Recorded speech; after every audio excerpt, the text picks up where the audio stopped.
Amen. Semua enjoy dengan pujian dan penyembahan pagi ini, teman-teman. Thank you, Lord. Selamat pagi, Sagi. Pagi. Yeah. Pagi. Minggu 5 Oktober 2025. Puji Tuhan. Praise the Lord. Kita udah melewati perayaan di camping tabernakel minggu lalu. Ada yang terberkati nggak atau dikuatkan dari setiap pengajaran yang minggu lalu? Amen. Mungkin teman-teman sudah kayak diskusi atau udah berpikir terus nanti gimana sih kehidupan atau gimana nanti setelah kedatangan Kristus itu? Apa yang kita alami? Di mana kita hidup memerintah bareng Kristus atau ya intinya hin-hin lah untuk gimana nanti ada Yerusalem baru gitu. Dan dari hal itu yang juga saya lihat dari ketiga teaching atau ketiga pengajaran yang dibawakan Pak Bren. Dari hal itu yang saya lihat tentang gimana apa yang akan menentukan kita untuk bisa ada di dalam kekekalan nanti.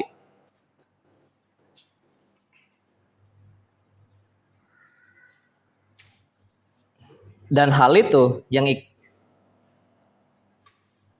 kita lakukan sekarang di bumi ini. Seperti di Wahyu 19 ayat 8 bilang gini. Dan kepadanya dikaruniakan supaya memakai kain lenan halus yang berkilau-kilau dan yang putih bersih. Jadi lenan halus itu adalah perbuatan-perbuatan yang benar dari orang-orang kudus. Yang mana di ayat ini bilang tentang lenan halus itu yang suatu saat nanti kita akan pakai, yang itu juga ada represent atau gambaran dari perbuatan-perbuatan kita di dunia ini. Dan itulah kenapa pagi ini saya mau fokuskan tentang action atau deed atau perbuatan yang sedang kita lakukan di bumi. Dan yang mana nanti di dalam penghakiman itu Tuhan bisa lihat itu. Tuhan akan menjadikan kita, entah itu adalah pengantinnya, entah itu adalah tamu undangannya, yang mana kita adalah bagian dari kehidupan kekal itu bersama Tuhan. Kita langsung aja di Matius 25 ayat 23.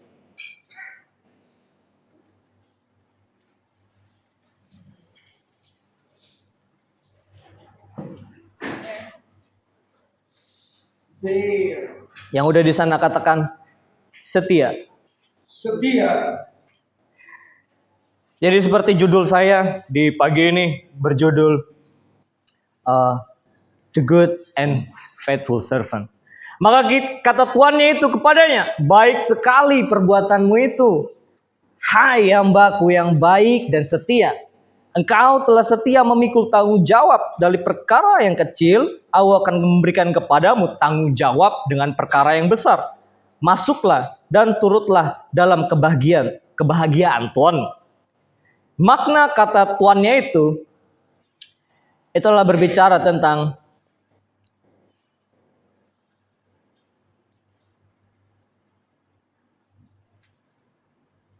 ketika Tuhan berbicara tentang ke hambanya.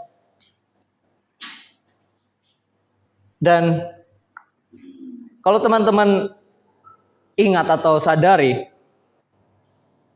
akhir-akhir ini, beberapa minggu lalu sebenarnya juga Pak Bren beberapa kali sharing ayat ini, ngomong tentang ayat ini.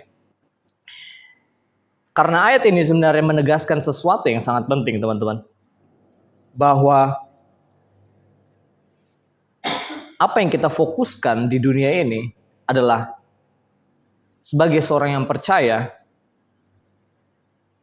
untuk menjadi hamba yang setia, hamba yang baik dan setia di hadapan Tuhan. Kalimat hamba yang baik dan setia di sini dari konteks ayat ini itu tentang perumpamaan talenta gitu. Kalau teman-teman ingat. Jadi ceritanya tuannya mempercayakan talenta kepada hamba-hambanya. Dan ketika ia kembali, ia menemukan ada hamba yang menggunakan apa yang diberikan kepada hamba itu dilakukan dengan baik dan bertanggung jawab. Gitu. Maka dari itu tuannya bilang, kamu adalah hamba yang baik dan setia. Dan disinilah muncul pertanyaan yang penting.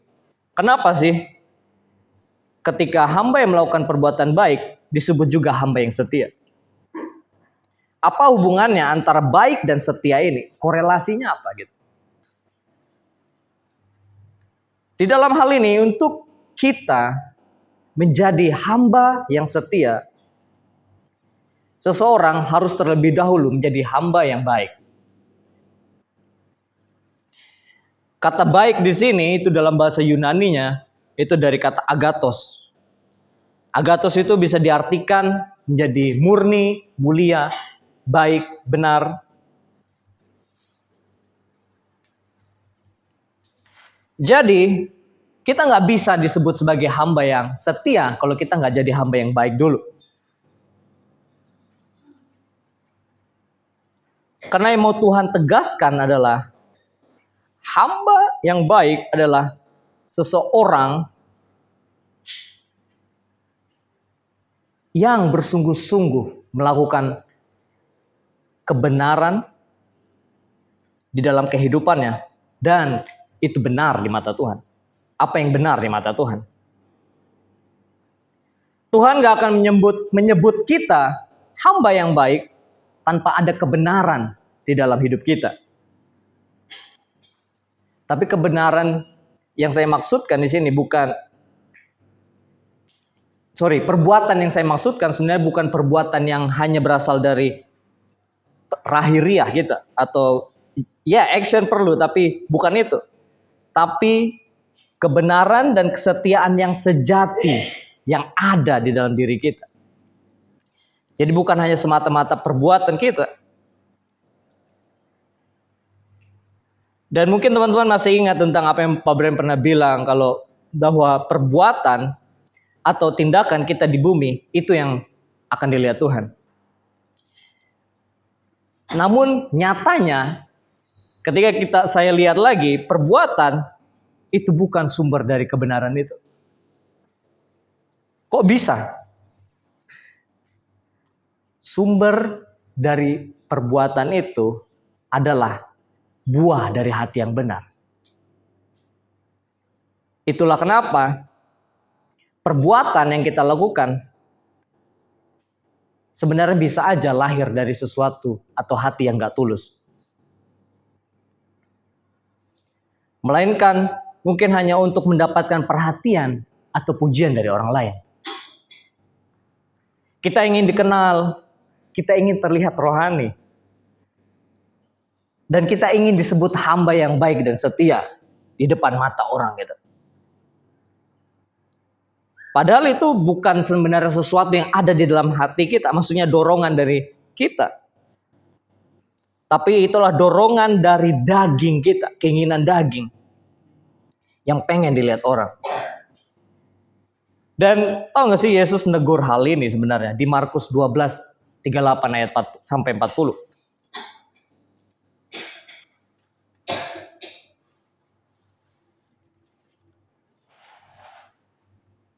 Di Markus 12:38 sampai 40 Tuhan bilang kayak gini.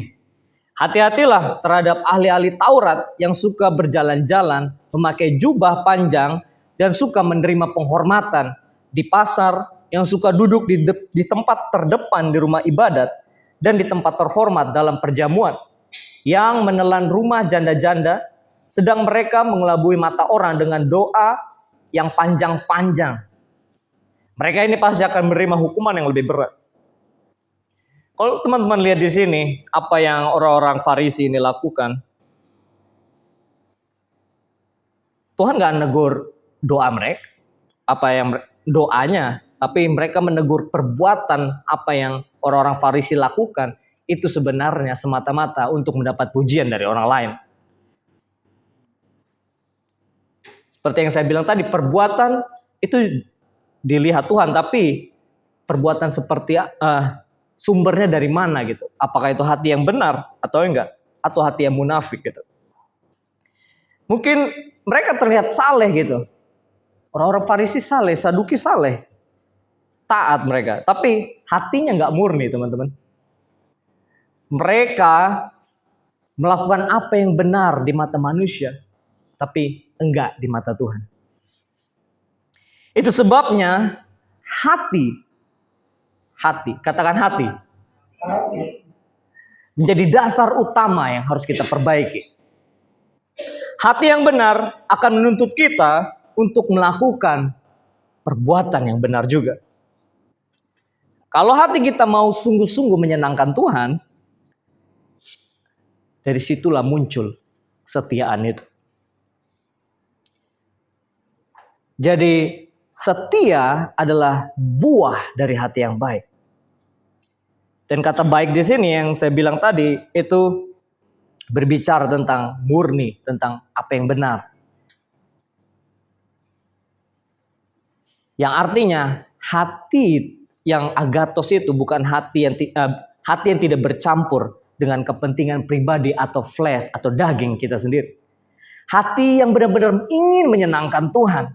Itulah agatos itu. Hati yang mau mengenal kehendaknya. Hati yang mau menuruti perkataan Tuhan. Terus gimana pertanyaannya? Gimana caranya kita punya hati seperti itu? Gimana caranya Tuhan ngelihat kita sebagai orang yang punya hati yang baik dan setia? Jawabannya adalah di ayat yang saya buka tadi, ketika Tuhan bilang, "Hai hambaku yang baik dan setia." Kata kunci lain di sini adalah hamba, teman-teman. Karena kalau kita mau menyenangkan hati Tuhan atau menyenangkan Tuhan, apa yang harus kita miliki adalah punya hati sebagai seorang hamba.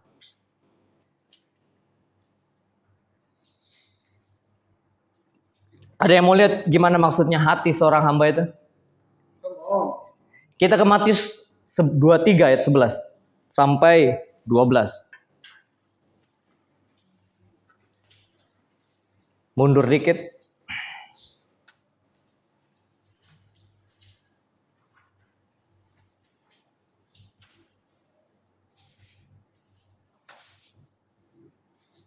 Katakan terbesar.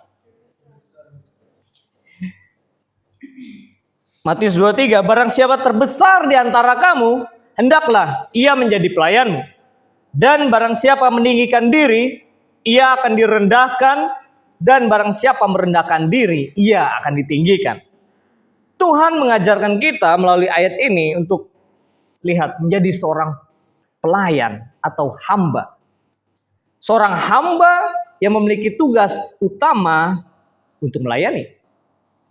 Melayani siapa? Gitu.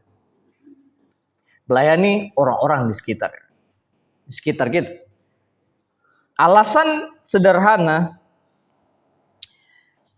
namun ini dalam gitu. Untuk memiliki hati seorang hamba, kita harus belajar untuk tidak lagi memikirkan diri sendiri, melainkan menaruh kepentingan orang lain di atas kepentingan kita pribadi. Di dalam Filipi 2 ayat 2 sampai 3 bilang gini, hendaklah kamu sehati sepikir, satu kasih, satu jiwa, satu tujuan, dengan tidak mencari kepentingan sendiri atau puji-pujian yang sia-sia. Sebaiknya hendaklah dengan rendah hati yang seorang menganggap yang lain lebih utama daripada dirinya sendiri. Ketika kita menganggap orang lain lebih utama, teman-teman, sebenarnya kita sedang belajar untuk melayani tubuh Kristus. Yang mana ketika kita melayani tubuh Kristus, kita juga melayani Kristus itu sendiri. Secara tidak langsung, pelayanan atau melayani sesama itulah bentuk melayani kita kepada Tuhan. Di dalam Alkitab saya, kata hamba gitu, di dalam bahasa Ibrani itu eved. Dan di dalam bahasa Yunani, doulos. Yang keduanya sebenarnya punya definisi yang mirip gitu, definisi yang sama. Dan itu berbicara tentang seseorang yang sepenuhnya mengabdi kepada Tuhan. Efet itu lebih menekankan tentang kesetiaan dan keterikatan. Doulos juga sama, dia menekankan penyerahan total kepada Tuannya gitu. Tentang hidupnya, kehendaknya diarahkan untuk melayani. Dan kata hati, mungkin teman-teman masih ingat, di dalam bahasa Ibrani itu lev. Dan di bahasa Yunani juga itu kardia. Jadi mereka dua bahasa yang berbeda tapi punya makna yang mirip gitu. Yang di mana hati ini, lev dan kardia itu berbicara tentang pusat pikiran, emosi, kehendak. Dan itu menjadikan sebagai hubungan antara manusia dengan Tuhan.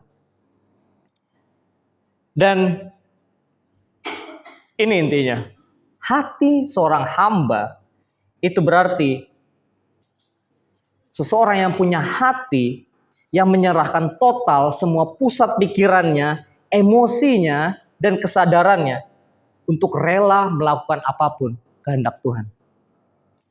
Apapun perintah Tuhan. Dan Yesus sendiri loh memberikan contoh itu. Kita tahu kan Yesus itu adalah Tuhan semasa hidupnya, dia juga rabi gitu. Tapi apa yang tertulis di Filipi 2 ayat 6 sampai 7? Yang walaupun dalam rupa Tuhan tidak menganggap kesetaraan dengan Tuhan itu sebagai milik yang harus dipertahankan, melainkan telah mengosongkan dirinya sendiri dan mengambil rupa seorang hamba. Dan menjadi sama dengan manusia. Yesus tidak hanya berbicara tentang melayani. Dia nggak hanya ngomong aja. Tapi ia menunjukkan dengan tindakan yang nyata. Ia memberikan contoh dari kehidupannya, teman-teman. Dan kita bisa lihat di sini. Ini adalah tips pertama gitu. Jika teman-teman mau punya hati sebagai seorang hamba. Yang mana jawabannya adalah kerendahan hati. Kerendahan hati itu adalah kerendahan hati itu didasarkan dengan perbuatan yang murni. Dan dari hal itu, dari kerendahan hati itu, kita akan punya hati sebagai seorang hamba. Kita coba lihat di cerita Yesus di Yohanes yuk. Yohanes 13.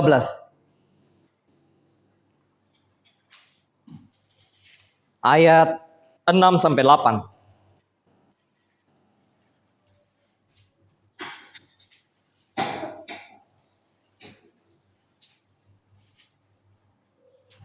Yang udah di sana katakan hamba. Maka sampailah ia kepada Simon Petrus. Kata Petrus kepadanya, "Tuhan, engkau hendak membasuh kakiku?" Jawab Yesus kepadanya, "Apa yang kuperbuat engkau tidak tahu sekarang, tetapi engkau akan mengerti kelak." Kata Petrus kepadanya, "Engkau tidak akan membasuh kakiku sampai selama-lamanya." Jawab Yesus, "Jikalau aku tidak membasuh engkau, engkau tidak mendapat bagian dalam aku." Ketika Yesus membasuh kaki murid-muridnya, dan di momen ini Petrus menolak itu. Dan Petrus belum memiliki hati seorang hamba saat itu. Dan tahu gak sih ketika momen Tuhan Yesus membasuh kaki murid-murid ini, saya riset sedikit tentang membasuh kaki gitu. Jadi di zaman itu ada namanya tradisi Yahudi, Rabi, dan ada juga Talmud yang ngomong tentang hukum atau tradisi membasuh kaki ini. Dan tahu nggak sih membasuh kaki di zaman itu itu adalah pekerjaan yang paling hina atau pekerjaan yang paling rendah dari seorang hamba. Dan bahkan orang yang membasuh kaki orang lain, kalau hambanya Yahudi, dia nggak diperkenankan. Tapi kalau di rumah itu misalnya hambanya Gentile atau orang-orang non-Yahudi, dia diizinkan untuk membasuh kaki orang itu. Karena saking rendahnya pekerjaan membasuh kaki di zaman itu, dan ada tradisi juga. Dan apa yang kita lihat di sini? Apa yang kita pelajari dari sini?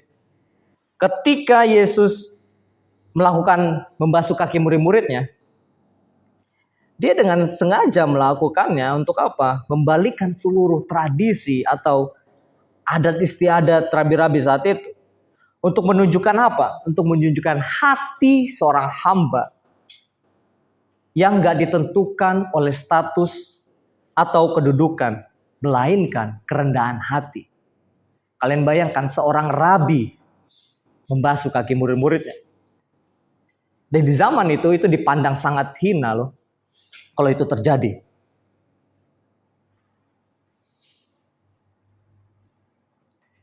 Ia adalah Tuhan, dia adalah rabi juga saat itu. Tapi dia nggak malu untuk ngelakuin hal itu. Dia nggak malu untuk melayani ciptaannya. Dan ada tujuan di balik itu semua sebenarnya teman-teman. Tujuannya adalah Yesus mau menunjukkan tindakan dan menanamkan apa yang ada di hati murid-muridnya saat itu untuk melayani orang lain tanpa memandang siapa diri kita, diri murid-muridnya itu. Seberapa tinggi posisi murid-muridnya itu. Bahkan itu juga refleks ke dalam hidup kita.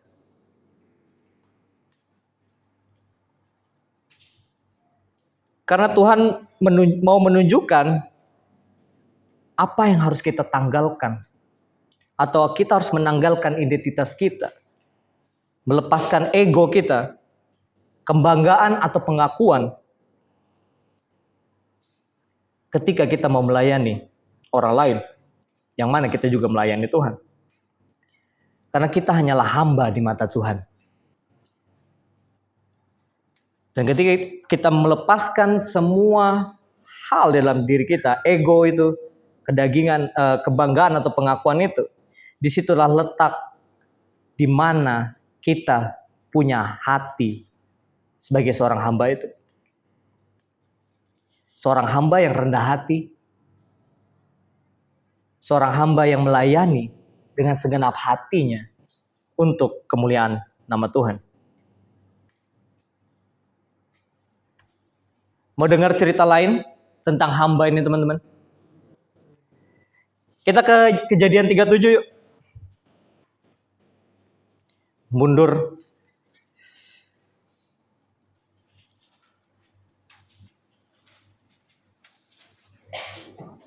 Cerita tentang si Ucup. Yosef. Dari ayat ayat 12 sampai 13. Jadi kalau teman-teman mungkin ingat gimana kehidupan Yusuf, kita sadari bahwa kehidupan Yusuf itu nggak mudah, bukan? Tapi saya mau bawa teman-teman untuk belajar atau melihat lagi kisah tentang Yusuf ini. Dan Yusuf ini sebenarnya dia menggambarkan hati sebagai hamba itu, teman-teman.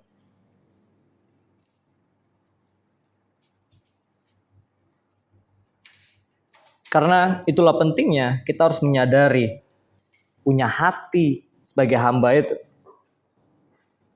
Yusuf adalah anak ke-11 dari Yakub, dan dia bisa dibilang termuda lah saat itu dari kakak-kakaknya, dari saudara-saudaranya. Ia sangat disayang oleh bapaknya, oleh si Yakub. Dan dia juga bahkan diberikan jubah yang indah oleh si Yakub. Dan kalau kita lihat bahwa ketika saudara-saudara yang melihat hal itu, mereka jadi benci dia gitu. Karena dia disayang banget nih sama si Yakub. Akhirnya mereka iri. Dan ada momen di mana Yakub minta tolong Yusuf untuk kasih kirim makanan ke saudara-saudaranya. Di ayat 12 sampai 13.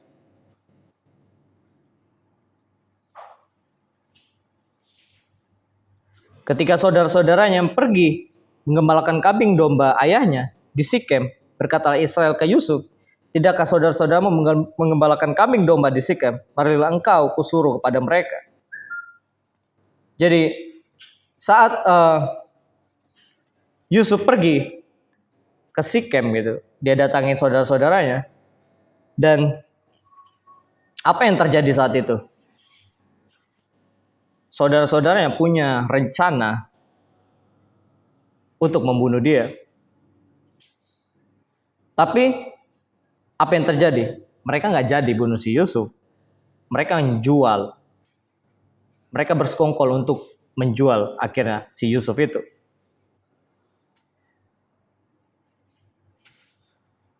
Dan di sini sebenarnya titik awal dari kesulitan yang Yusuf rasakan.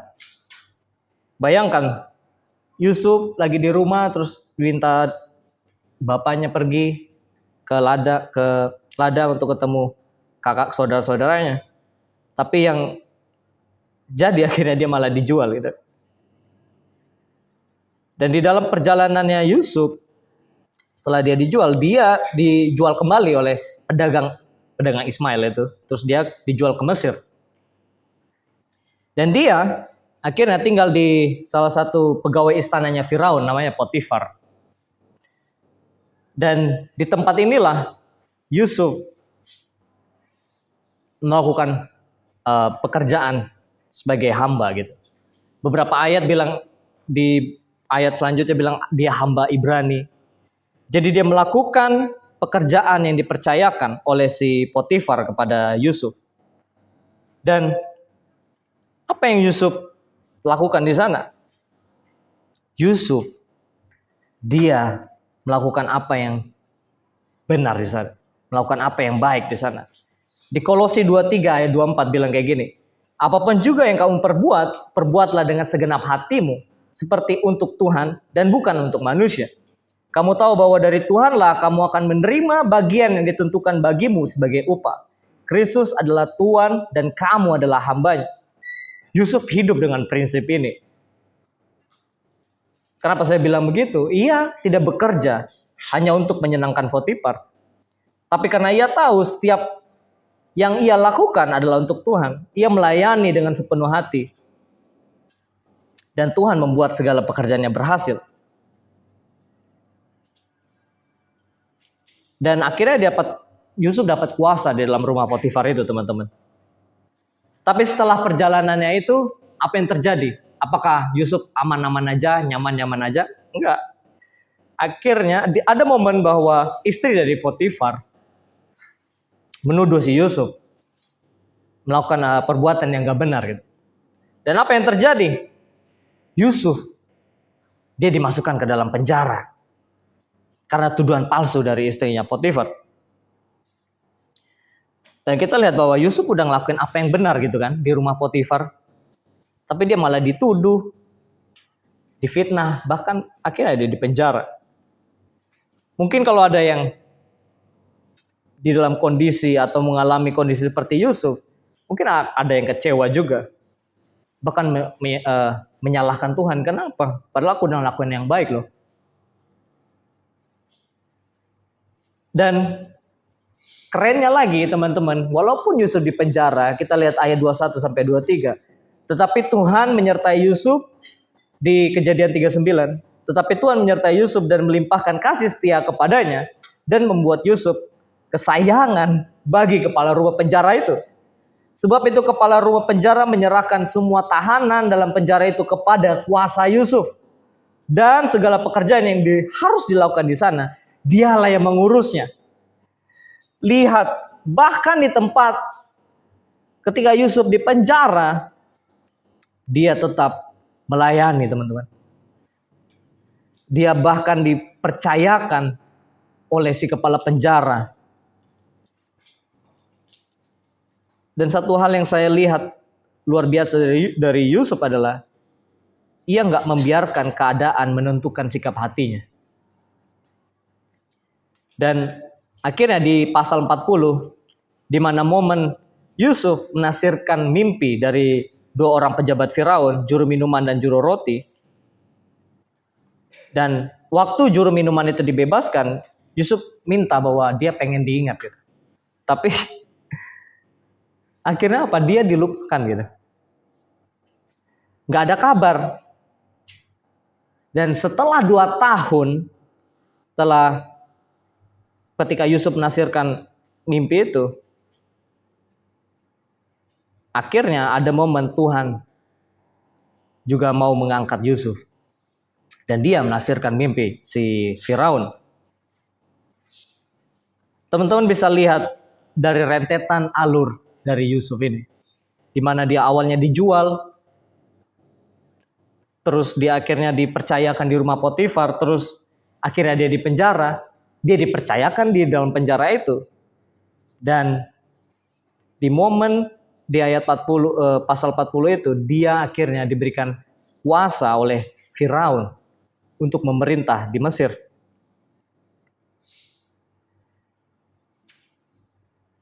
Salah satu ujian terbesar bagi orang yang punya hati seorang hamba adalah tetap setia, bahkan ketika dia nggak lihat kehidupan ke depannya itu seperti apa. Tetap setia walaupun mungkin gak dihargai atau diingat oleh seseorang. Dan di dalam Mazmur 112 dicatat aja 6-7 bilang kayak gini. Sebab orang benar tidak akan goyah untuk selama-lamanya. Ia tidak takut kepada kabar buruk, hatinya teguh, ia percaya kepada Tuhan. Pada waktu yang tepat Tuhan sendirilah yang mengangkat Yusuf, teman-teman. Ketika Firaun bermimpi dan gak ada seorang pun yang bisa menafsirkannya, barulah juru minuman itu teringat akan Yusuf. Dan kita bisa lihat dari mana kondisi Yusuf dari awal tadi saya bilang dari budak sampai akhirnya jadi penguasa di Mesir. Sungguh luar biasa bukan? Kalau kita pahami hal itu. Tapi yang mau saya fokuskan bukan posisi yang Yusuf dapatkan nanti. Yang mau saya fokuskan adalah kesetiaan yang Yusuf lakukan dari awal dia menjadi hamba dan budak itu. Akhirnya dia setia melayani. Ia melayani ayahnya, dia melayani Potifar di rumahnya, ia melayani kepala penjara, ia melayani Firaun.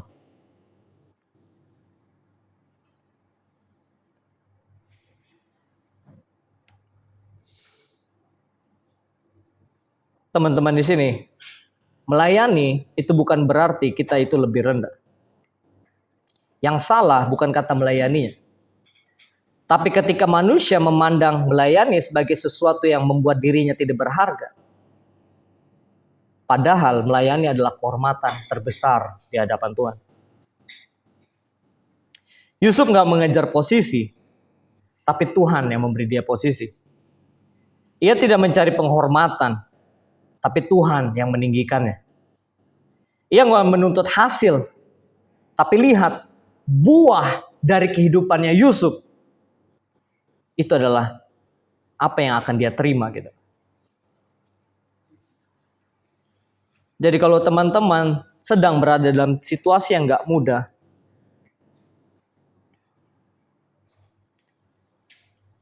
gak usah cepat menyerah dan kehilangan arah. Lihat kehidupan Yusuf, teman-teman. Itu bisa aja untuk melatih hati kita. Untuk membentuk kita sama seperti Yusuf dan punya hati untuk melayani. Karena yang dilihat adalah Tuhan akan melihat setiap kesetiaan kita dan itu dilihat pada waktunya nanti. Hati yang berkenan punya kerendahan hati untuk enggak meninggikan diri kita. Jadi pertanyaannya, hal apa yang buat hati kita bisa berubah dan punya hati sebagai hamba? Kalau tips pertama yang saya bilang tadi nggak berhasil, Saya kasih tips yang kedua. Di Yeskiel 36 ayat 26.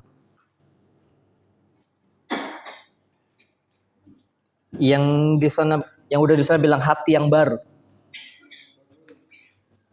New heart. Hati yang baru.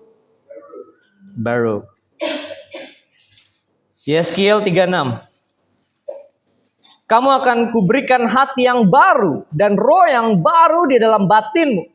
Aku akan menjauhkan dari tubuhmu hati yang keras dan memberikan kepadamu hati yang taat. Ayat ini berbicara tentang Roh Kudus yang akan diberikan kepada umat Israel ketika waktunya datang. Jadi seseorang yang mendapatkan perubahan hati yang keras dan akhirnya punya hati yang taat. Seperti yang saya jelaskan di awal pengajaran tadi, bahwa hati seorang hamba adalah di mana kita memfokuskan pikiran, emosi, kehendak hanya untuk melayani Tuhan. Dan hati seorang hamba itu harus benar-benar fokus, harus tetap fokus di dalam apa yang udah Tuhan mau dalam kehidupannya. Dan seseorang yang punya Roh Kudus, seseorang yang punya Roh Kudus dan mentaatinya, itulah yang akan bawa perubahan dalam kehidupan kita dan akan menjadikan kita punya hati sebagai hamba. Karena kehendak dari Roh Kudus dan Yesus itu satu, nggak ada perbedaan pendapat. Jadi intinya kalau seseorang belum punya Roh Kudus, ini bagi yang belum punya, dibaptis dan minta diberikan hati yang baru. Mintalah hati sebagai hamba itu, teman-teman. Hati seorang hamba. Karena apa? Dibutuhkan Roh Kudus untuk kita bisa, untuk ajar kita, untuk punya hati yang benar dan baik itu. Minta Roh Kudus untuk menerangkan hati kita, untuk ajari kita. Minta Roh Kudus untuk mengajari tentang melayani. Dan minta Roh Kudus untuk menganggap orang lain itu lebih penting daripada hidup kita sendiri. Taat perkataannya, jangan memikirkan diri kita, tapi pikirkanlah orang lain. Pikirkan gimana kita bisa melayani orang lain. Dan jadikan itu hal yang sukacita untuk kita. Karena itulah yang Roh Kudus mau di hidup kita. Jadikan kerendahan hati juga, tips yang pertama tadi, yang sudah ditanamkan dalam diri kita masing-masing di tempat ini. Dicatat aja Efesus 4, 2 dan 3 bilang kayak gini.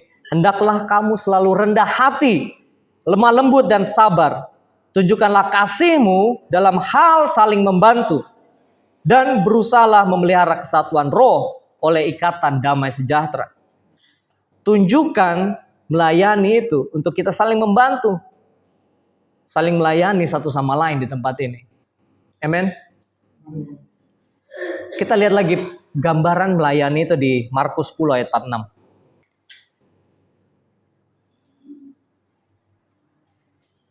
Markus 10 ayat 46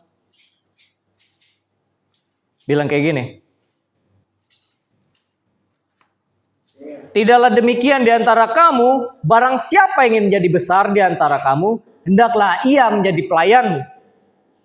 Ayat ini berbicara tentang pembicaraan Yohanes dan Yakobus saat itu. Mereka nanya, posisi mereka di kerajaan surga nanti di mana gitu?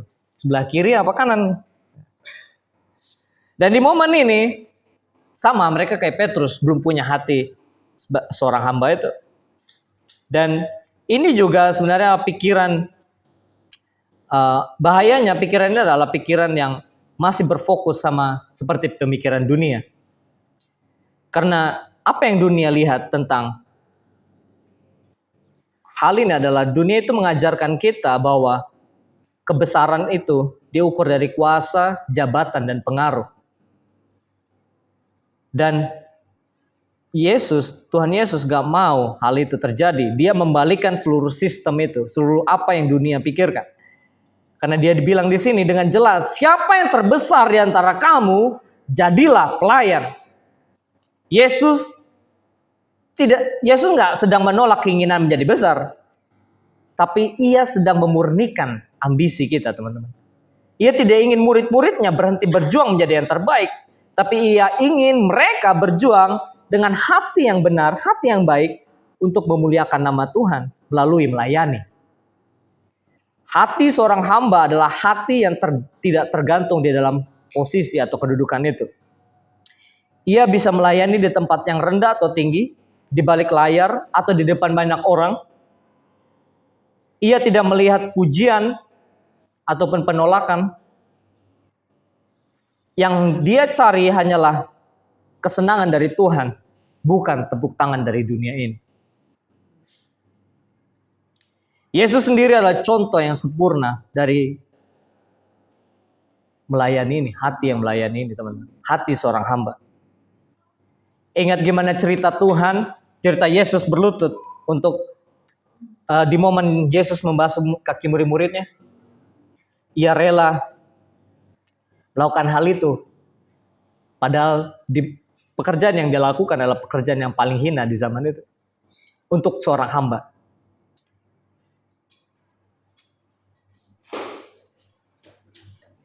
Tuhan mau kasih contoh dalam hidup kita.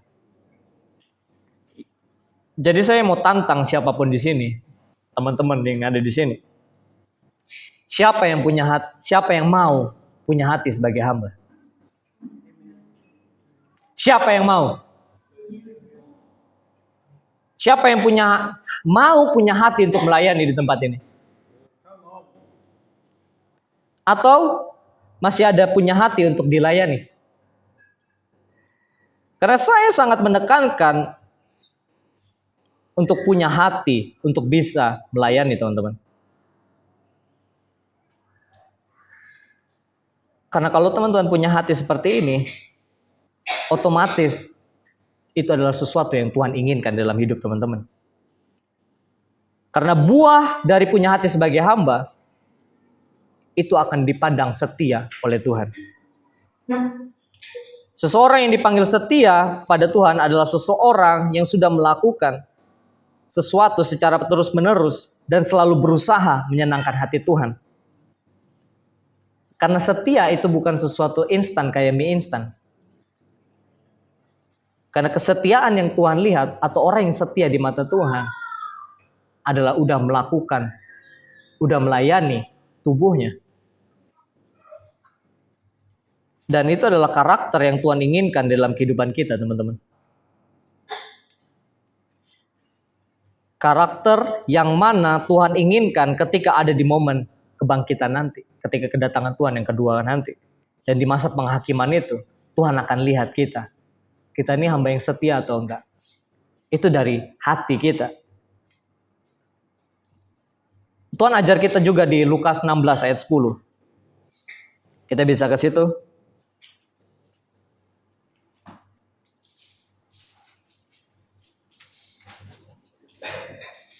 Yang udah di sana bilang perkara. Perkara. Barang siapa setia dalam perkara-perkara kecil, ia juga setia dalam perkara-perkara besar. Dan barang siapa tidak benar dalam perkara-perkara kecil, ia tidak benar juga dalam perkara-perkara besar. Orang yang setia, teman-teman, itu adalah orang yang gak meremehkan mau seberapa besar atau kecil tugas yang diberikan kepada orang itu. Ketika kita mendapatkan tugas yang kecil, biasanya kita meremehkan tugas itu. Kita membandingkan diri kita dengan orang lain yang dapat tugas lebih besar dari kita. Contoh misalnya. Mungkin di gereja ini misalnya, di komunitas ini ada yang suka gitu dikasih tugas yang besar. Tugas yang berat lah. Dan porsinya banyak gitu. Tapi pas orang ini dikasih tugas yang mudah, atau contohnya dia disuruh untuk membersihkan toilet gitu, buang sampah, dia nggak melihat pekerjaan itu atau tugas itu sebagai tugas yang berharga. Karena dalam pikirannya dia mau tugas yang berat, tugas yang sulit. Dan itu terjadi karena ada ketidakbenaran dalam hati kita. Karena kita pada dasarnya nggak mau, kita nggak punya hati untuk melayani itu. Kita hanya mau melakukan hal-hal yang besar dan terlihat oleh orang lain. Karena Tuhan jelas ngomong di ayat ini, barang siapa tidak benar dalam perkara kecil, ia juga tidak benar dalam perkara besar. Hal yang kecil saja yang dikasih Tuhan, kita nggak setia. Kita malah bersungut-sungut gitu. Loh, kenapa dapat yang mudah, yang kecil gitu? Yang lain bersihin ruangan yang lebih besar misalnya. Kok aku yang bagian toilet ya, yang kecil ya gitu. Nggak dilihat dong. Atau ini juga pengalaman dari kehidupan saya sendiri. Jadi saya pernah ada pegawai royal gitu. Datang ke saya untuk dipermasalahkan karena dipindah tugas gitu. Dan akhirnya saya cuma bilang gini, udah fokus aja sama pekerjaan yang sekarang. Dan apa yang terjadi? Pekerjaan baru yang diberikan yang bisa dibilang lebih mudah, tetapi nyatanya hal itu dia nggak fokus dan beberapa kesalahan terjadi gitu. Dan di sini kita lihat bahwa adanya ketidakfokusan dalam pekerjaan atau tugas yang diberikan, pekerjaan baru yang diberikan ini. Dan malah mempertanyakan pekerjaan yang sebelumnya gitu. Sehingga jadinya apa? Jadinya nggak fokus, nggak setia di dalam perkara yang kecil itu. Mikirnya adalah perkara-perkara yang besar aja. Itulah yang harus kita fokuskan teman-teman, bahwa sekali lagi bukan seberapa besar job atau tugas yang kita dapatkan, tapi seberapa setia sih pekerjaan yang sudah diberikan dalam hidup kita. Mau itu besar, mau tugas itu besar, mau tugas itu kecil. Dan dicatat aja di Filipi 2:19-22, Paulus mention kayak gini. Tetapi aku berharap dalam Tuhan Yesus segera mengirimkan Timotius kepadamu, supaya hatiku tenang juga oleh kabar tentang kamu. Karena tidak ada seorang pun yang sehati dan sejiwa dengan dia, yang begitu tulus memperhatikan kepentinganmu. Sebab semuanya mencari kepentingannya sendiri, bukan kepentingan Kristus Yesus. Kamu tahu bahwa kesetiaannya telah teruji karena ia telah menolong aku dalam pelayanan Injil sama seperti seorang anak membantu bapaknya. Di sini Paulus mention tentang Timotius sebenarnya. Dan ketika baca ayat ini saya mengerti gitu. Oh, Paulus bilang Timotius adalah orang yang setia. Karena Timotius rekan sekerja Paulus dan dia luar biasa gitu bantu Paulus di dalam pelayanannya. Dan Paulus menjadi saksi bahwa kesetiaan yang Timotius lakukan adalah itu udah teruji kesetiaannya. Seperti yang saya bilang, kesetiaan itu bukan sesuatu yang instan. Ketika Paulus mengatakan hal ini, saya percaya bahwa Timotius itu dia nggak bantu Paulus 1 atau 2 kali aja. Tapi dia melakukan konsisten dan dia mau ngelakuin itu karena dia punya hati sebagai hamba itu. Dia setia ngelakuin itu. Kenapa yang jadi kesenangan Timotius adalah dia untuk melayani Tuhan. Itulah yang teman-teman harus sadari bahwa bukan besar dan kecil tugas yang kita dapatkan, tapi seberapa setia sama tugas yang kita dapatkan. Kita ke Galatia 1 ayat 10.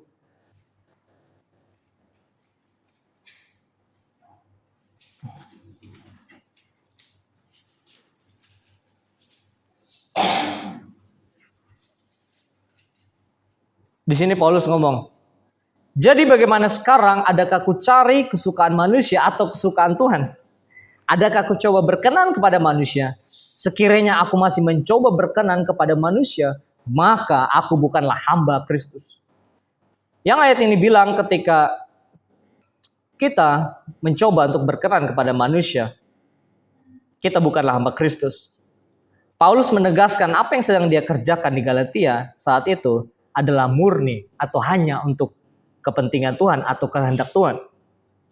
Karena pada zaman itu konteks dari ayat ini teman-teman, ada kaum Yahudi yang menuduh Paulus mengajar bukan karena kehendak Tuhan. Jadi Paulus menekankan hal itu bahwa apa yang dia lakukan adalah semata-mata untuk kesenangan Tuhan. Dan dari sini saya lihat bahwa ketika Tuhan menginginkan seorang yang melakukan sesuatu, Tuhan mau kita itu berkenan di mata Dia. Dan saya percaya siapapun juga di tempat ini, bahkan yang hadir di tempat ini, orang-orang yang di depan saya datang untuk mencari perkenanan Tuhan.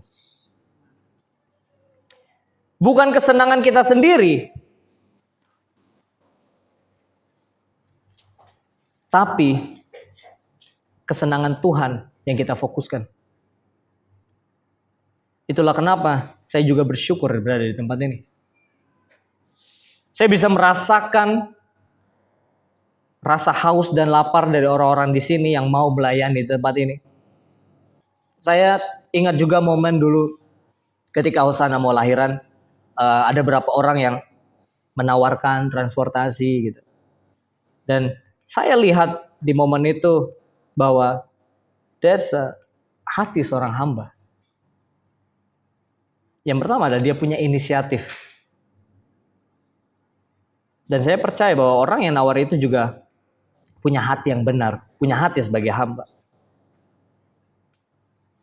Apakah teman-teman mau punya hati seperti itu gitu? Kalau teman-teman belum punya hati sebagai hamba, ikuti setiap hal yang saya bagikan hari ini, tips-tips yang saya bagikan. Dimulai dari mengikuti teladan Yesus kepada murid-muridnya, di mana dia merendahkan hidupnya, merendahkan dirinya. Dan di Alkitab saya bilang,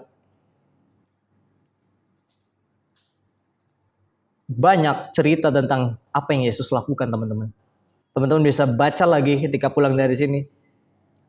Pelayanan atau apa yang dia lakukan untuk melayani ketika dia ada di dunia ini. Karena Yesus mempraktekkan apa yang sebenarnya Bapa juga inginkan. Gitu. Bapa senangi. Di Matius 25 ayat 38. Ini salah satu ayat yang juga menguatkan saya bahwa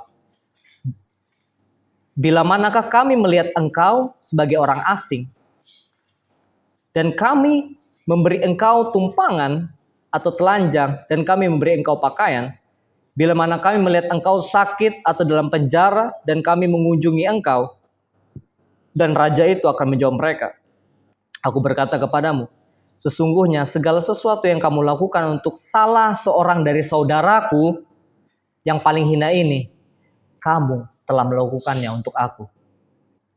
Inti dari apa yang ayat ini bilang adalah ketika dalam penghakiman terakhir nanti, apakah ada yang melayani sesamanya? Yang mana hal itu sama juga melayani Tuhan kita. Ketika kita melayani tubuh Kristus, kita juga sama melayani Kristus. Jadi saya harap teman-teman melihat hati sebagai hamba ini lebih clear sekarang. Coba tanya kiri kanannya, kalian mau nggak punya hati sebagai hamba? Mau nggak? Layanilah sesama kita teman-teman, tanpa memandang siapa kita. Who I am. Siapa? Tanpa memandang siapa kedudukan kita, apa posisi kita, entah itu dalam gereja, entah itu di mana. Karena apa yang kita fokuskan itu kemana arah hati kita berada.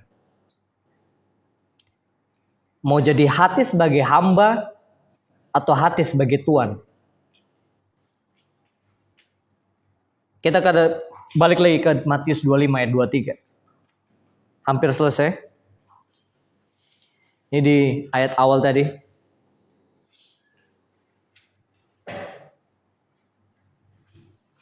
Yang udah di sana katakan there. Maka kata tuannya itu kepadanya, baik sekali perbuatanmu itu, hai hambaku yang baik dan setia. engkau telah setia memikul tanggung jawab dalam perkara yang kecil, aku akan memberikan kepadamu tanggung jawab dalam perkara yang besar. Masuklah dan turutlah dalam kebahagiaan Tuhan. Kita udah belajar gimana kehidupan Yusuf, teman-teman. Proses di mana Yusuf yang di titik terendah hidupnya, dia nggak ada komplain ataupun bersungut-sungut atas apa yang dia alami. Yusuf tetap setia di setiap pekerjaan yang dia lakukan. Gak peduli kondisi yang dia alami, gak peduli pekerjaan apa yang dia lakukan, yang dia dapatkan, entah saat di tempat Potifar, entah itu saat di penjara, bahkan di dalam Mesir, pemerintahan Mesir.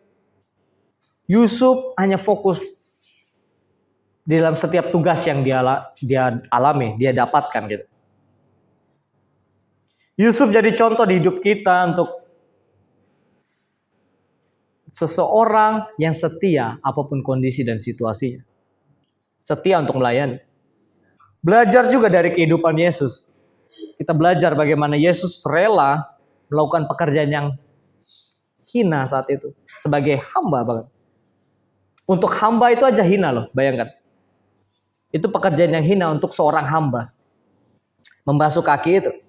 Tapi Yesus menunjukkan hal itu sebagai contoh untuk murid-muridnya bisa melihat hal itu dan copy paste apa yang udah Tuhan kerjakan gitu. Itulah kenapa ketika kita melayani seseorang, kita harus mengosongkan diri kita. Menanggalkan siapa kita. Agar kita fokus sama orang lain. Kita fokus sebagai orang yang punya hati sebagai hamba itu. Karena orang yang punya hati sebagai hamba, yang akan Tuhan lihat, yang akan Yesus lihat sebagai orang yang baik dan setia di hadapan. Hal itu tuh otomatis, gitu. Direct. Apa yang kita lakukan, apa yang terdapat dalam hati kita, itu juga hasil dari apa yang perbuatan kita juga akan lakukan. Hasilnya, buahnya. Dicatat aja, Matius 7, 17, 18 bilang kayak gini. Demikianlah setiap pohon yang baik menghasilkan buah yang baik. Sedang pohon yang tidak baik menghasilkan buah yang tidak baik. Tidak mungkin pohon yang baik itu menghasilkan buah yang tidak baik. Ataupun pohon yang tidak baik itu menghasilkan buah yang baik. Karena kita punya hati yang baik dan benar, buahnya adalah apa yang baik juga dari hati itu, teman-teman. Akan keluar hal yang baik juga. Kita nggak bisa skip buahnya aja, buahnya yang baik, nggak bisa. Dalamnya nggak baik sebenarnya. Itu tadi di awal saya bilang bahwa kalau kita kayak gitu, artinya ada kemunafikan di dalam hati kita. Dan sifat untuk kita merendahkan hati dan dengar apa yang Roh Kudus bilang, itulah yang akan bantu kita. Inti dari pengajaran ini adalah berbicara gimana di dalam penghakiman nanti Tuhan akan panggil kita hamba yang baik dan setia. Dan hal itu lahir dari seseorang yang punya hati sebagai hamba dulu. Hati yang mau melayani, hati yang mau mengerjakan kehendak tuannya tanpa ada komplain atau menyalahkan tuannya. Dan komplain terjadi di catat aja juga Matius 25-24 kan bilang kayak gini. Hamba yang menerima 1 talenta berkata, Tuhan, aku tidak tahu bahwa Tuhan adalah manusia yang kejam, yang menuai di tempat ini, di tempat di mana Tuhan tidak menabur, dan memungut di tempat di mana Tuhan tidak menanam. Karena itu aku takut dan pergi menyembunyikan talenta Tuhan dalam tanah ini. Lihat, ini adalah contoh dari hamba yang gak setia. Apa yang dia lakukan? Dia komplain, teman-teman.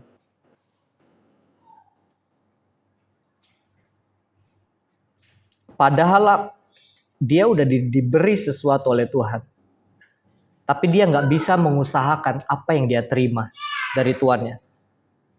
Dan akhirnya apa yang Tuhan bilang di sini? Tuannya bilang, kamu itu hamba yang jahat dan malas. Jadi kamu sudah tahu bahwa aku menuai di tempat, aku tidak menabur dan memungut dari tempat yang tidak menanam. orang yang komplain dan ketidakbisaan, atas ketidakbisaan itu akan menjadikan kita hamba yang jahat dan malas. Jadikan hal ini perenungan teman-teman tentang hamba yang baik dan setia ini. Jadikan perenungan mau seperti apa hati kita. Hati sebagai hamba atau hati sebagai tuan. Milikilah hati sebagai hamba, yang mana artinya itu adalah kehendak yang Tuhan mau. Dengar perkataan Roh Kudus, kerendahan hati jadi inti. Kerendahan hati yang jadi harus kita lakukan.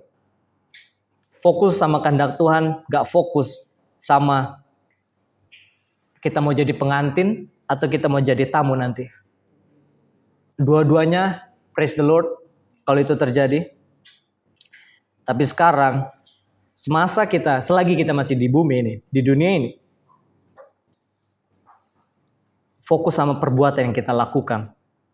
Karena hal itu yang akan tercatat di buku kehidupan nanti.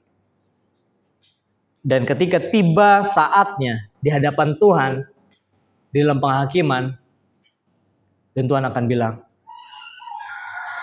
"Hai kamu, hambaku yang baik dan setia." Amen.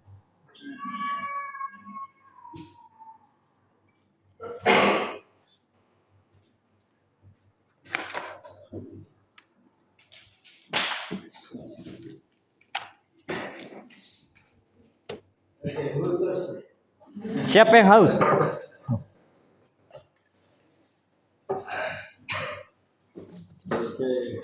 We turn to Philippians 2. Kita ke Filipi 2.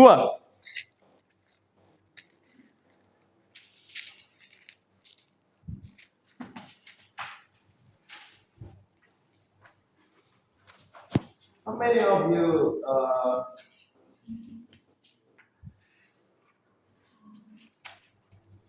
Seberapa dari kalian desiring that God will speak to you at the end? Man, you're a good and faithful servant. seberapanya dari kalian yang mau dibilang Tuhan adalah kalian adalah hamba yang baik dan setia? Yeah, me. Aku, Yes, definitely. saya. So, faithfulness and servant's heart is like one coin with two faces. Jadi kesetiaan di dalam hati sebagai hamba itu kayak satu koin tapi dua sisi gitu. You cannot be faithful without you serving correctly. Jadi kamu nggak bisa jadi orang setia tanpa kamu melayani. And the component inside of it is the humble. Jadi salah satu komponen di dalam hal itu adalah kerendahan hati. And our goal in this community is being faithful. Jadi goal kita, tujuan kita dalam komunitas ini adalah menjadi setia. But Jesus also give us so good example. Jadi Tuhan juga berikan kita contoh gitu, contoh yang luar biasa.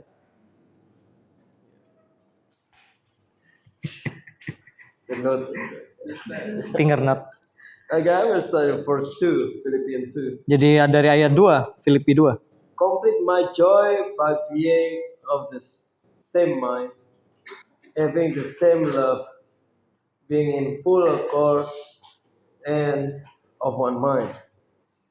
Karena itu sempurnakanlah sukacitaku dengan ini, hendaklah kamu sehati sepikir dalam satu kasih, satu jiwa, satu tujuan. Do nothing from selfish ambition or conceit, but in humility count others more significant than yourself. Dengan tidak mencari kepentingan sendiri atau puji-pujian yang sia-sia. Sebaliknya, hendaklah dengan rendah hati yang seorang menganggap yang lain lebih utama daripada dirinya sendiri. Amen to that. Amen. Yeah, let each of you look not only to his own interest, but also to the interest of others. Amen. Jadi jangan anggap sebagai untuk mencari kepentingan kita sendiri, tapi kepentingan orang lain yang utama. have this mind among yourself. Punyalah dan janganlah tiap-tiap orang memperhatikan kepentingannya sendiri. Bagian pertama ayat 5. Oh, Have this mind hendaklah kamu dalam hidupmu bersama menaruh pikiran which is yours in Christ Jesus, yang di mana di dalam Kristus, who, though he was in the form of God, did not count equality with God is a thing to be grasped. di ayat 6, yang walaupun dalam rupa Tuhan tidak menganggap kesetaraan dengan Tuhan itu sebagai milik yang harus dipertahankan, But empty himself, melainkan telah mengosongkan dirinya. empty ourselves. Amen. Jadi kosongkan diri kita, teman-teman. Amen. By taking the form of a servant, Dan mengambil rupa sebagai seorang hamba being born in the likeness of man, dan and being found in human form, dan menjadi sama dengan manusia. he humbled himself by becoming obedient to the point of death, even death on the cross. Ia telah merendahkan dirinya dan taat sampai mati, bahkan sampai mati di kayu salib. He definitely perfect example to us. Ya, ini adalah contoh yang sempurna untuk kita. And today we'll do the Lord's Komuni. Supper. Jadi hari ini kita akan ada komuni. Personally, something that helped me to be faithful is Jadi dari pribadi saya yang menolong saya untuk menjadi orang yang setia, when I can see the goal, untuk kita bisa lihat tujuan atau goal the end. di akhir nanti. I know Jesus know that His blood and His flesh will bring salvation to us. Jadi kita tahu bahwa darah dari tubuhnya itu akan memberikan keselamatan untuk kita. Even He know it also is difficult. Ya, dia tahu itu juga sulit.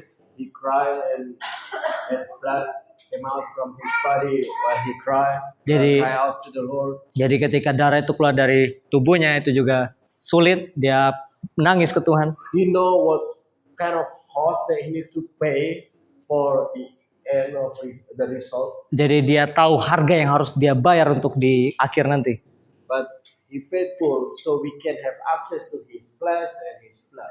Jadi dia sangat setia, akhirnya kita punya akses untuk darahnya dan tubuhnya. He humbly take His picture or position as a servant, Jadi dia mengambil posisi, dia merendahkan hatinya, mengambil posisi jadi seorang hamba. so we can have access to His body and His blood. Jadi akhirnya kita punya akses untuk tubuhnya dan darahnya. So our faithfulness will make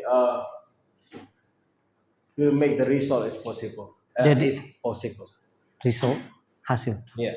Jadi kesetiaan kita akan membuat hasil yang dimungkinkan. Jadi nyata gitu, mungkin. For you the lack of courage to keep going and keep continue. Jadi teman-teman yang mungkin ngerasa courage, Lack of courage Courage itu and kurang berani, kurang semangat akhir-akhir ini, to keep going. terus berjalan maju. Jesus never represent to us His body and His blood. That He really fight until the end for that. Jadi Tuhan udah menyediakan kita tubuhnya dan darahnya dan untuk kita berperang sampai akhir nanti. Without faithfulness, no one can finish the job. Jadi tanpa adanya kesetiaan itu teman-teman gak akan bisa sampai garis akhir. And the picture of their faithfulness is always be humble and the servant's heart. Jadi gambaran dari kesetiaan itu adalah merendahkan diri dan punya hati sebagai seorang hamba. Like how Jesus said, do this, so you remember of me. Jadi lakuin ini dan kamu akan ingat apa yang kulakukan. And today we want to do this, remember about His faithfulness to us. Jadi ketika kita melakukan komuni ini itu sama juga dengan kita mengingat kesetiaannya dia. And eat and drink this wine in your heart, saying that God, I want to be faithful like you. Dan ketika kita juga minum wine ini, kita bisa bilang bahwa aku mau setia sama seperti I kamu. want to finish the job. Aku mau selesaikan pekerjaan. And may you receive reward.